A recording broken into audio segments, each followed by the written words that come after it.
3rd down and 6.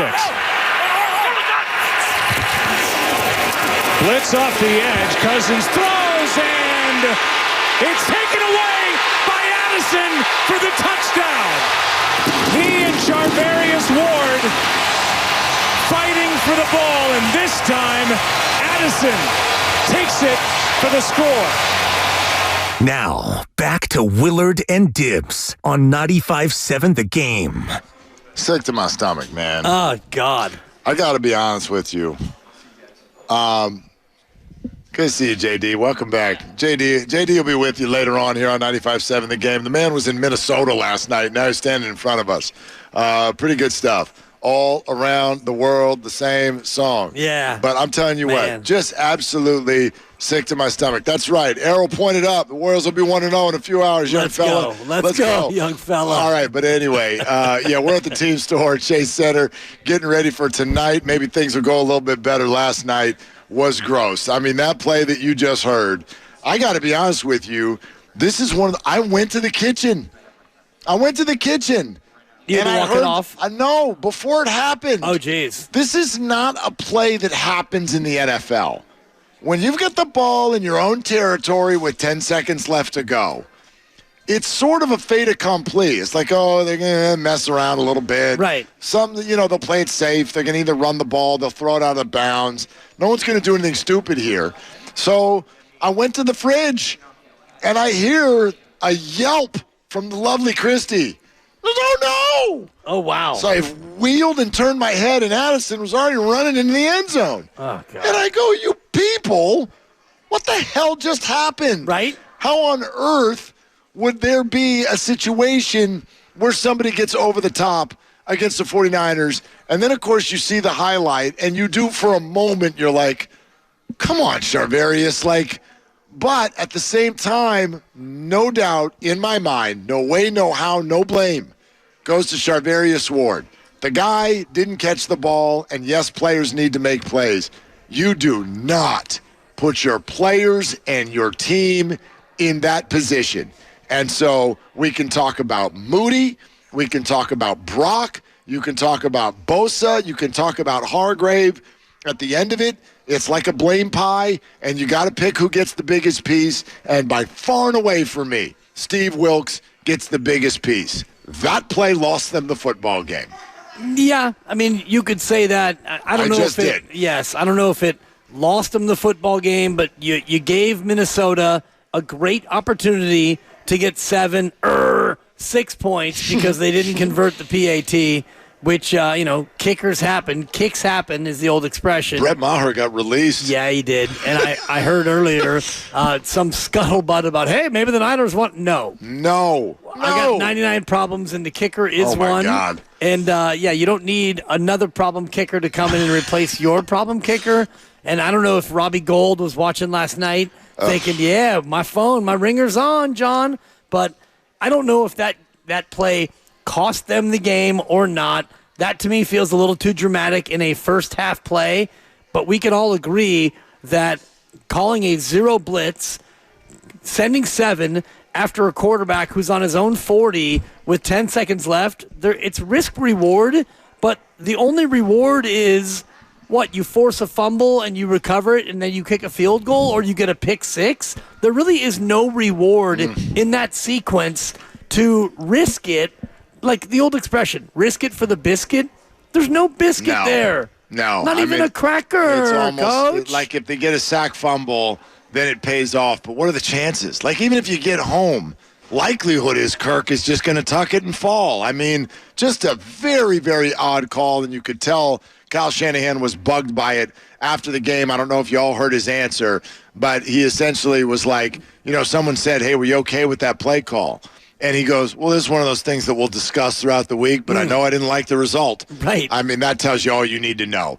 Kyle did everything he could to prevent his words from being, I hated the call. I don't know what the hell he was doing out there. All right, Peter King coming up in less than 10 minutes. How about George in Little Rock here on Willard and Dibs? Hey, George, what's up?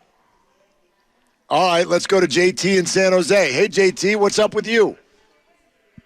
Hey, not too bad, guys. Enjoy the show. I was looking at the run game. It's getting kind of hard when he keeps throwing Mitch out there. What's the deal with that? We already know he's not going to be able to do anything productive for us. And Price has been showing that he's got plenty of game. And, we have a couple other running backs that are hungry. The running game is where it's at. McCaffrey's been hurt. He's been doing the best that he can with his abilities. But, injuries are injuries. That's been quite troubling for us. I don't know what's going on with Eli Mitchell. I will say that it does not look – what did he get, 1 carry last night? It does not look like there's a whole lot of space. If Mitchell were just not finding holes that were there, that would be a different story. Obviously, he is not getting a whole lot of chances, and those that he's getting, it doesn't look like there's a lot there. But I understand where people are coming from. When Jordan Mason goes in there, it looks better than when Eli Mitchell goes in there. There's no questioning that right now. I know Kyle loves his veteran presence, and but even when Jordan Mason, quote, goes in there, you realize that Jordan Mason last night didn't, quote, go in there. And we do know this about Kyle Shanahan. If he doesn't have faith in you, you're not playing. And this is where he and Steve Kerr, I think, are simpatico in terms of, like, Steve Kerr didn't play Jonathan Kuminga last year in the playoffs because he had lost faith in Jonathan Kuminga in that moment.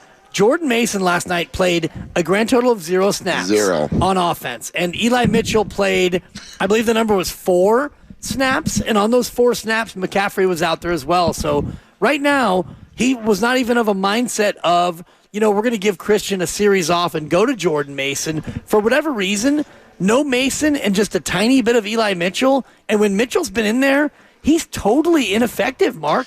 This run game's in I don't know if, do you prefer shambles or disarray? Struggling. Okay. Yeah. It's probably, I'm trying not to hot take my way through the show. I but know.